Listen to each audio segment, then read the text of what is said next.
Hello Alpha Tester, I'm Zokya Media, and today we are taking a look at the new browser sources introduced in the latest version of Stream Toys by Zokya. I'm pretty excited about it, and it's going to be a great thing that'll allow you to integrate the leaderboard into the look and feel of your stream. So let's go ahead and take a look.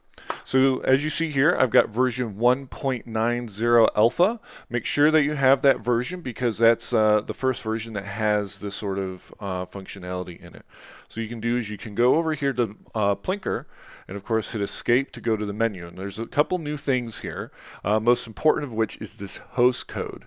Now, because these browser sources exist on a website, there needs to be a way for the game to communicate to a server, which then communicates to that OBS browser source that you can pull in.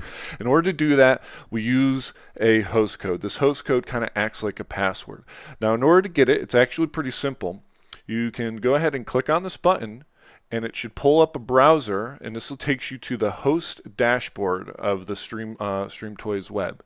And here you can see you have a host code, and you have your OBS browser source. So the first thing you're going to do is copy this code and paste it in here. And then go ahead and hit apply and save. Now, back on that website, you see you can either open a leaderboard or you can get a URL. For now, I'll just open it up and you can see this immediately connected to my game and is showing the score. And this will update live as plinks are scored.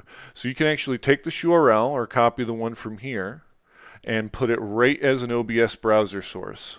So this looks a little bit confusing because of the way I'm hosting my screen here, but you can take that URL that you get from the host dashboard.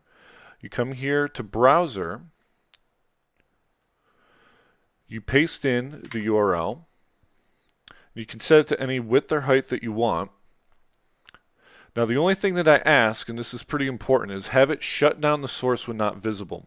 I'm actually technically paying for all the server usage that goes on, so it would I would really appreciate if you have that source closed down when not active.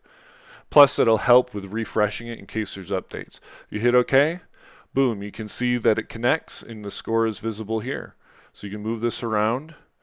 So there you go. I hope to make a lot of the other UI elements in the game actually work in this way so that you can, have, let's say, when somebody scores or other displays such as the shake indicator and, for some of the other games we're going to be doing. I want to give you guys as much flexibility as possible. Don't be afraid to reach out if you have questions or difficulties getting this to work, and also understand that this whole feature set is in alpha. It's just me working on it, and specifically with this OBS browser source, it involves 3 separate servers that I had to write, including the OS server and the actual live game server and the website for actually hosting it all. So there's likely to be bugs. Apologize for that, but let me know anything you run into, and thanks again for testing it out. I really appreciate it.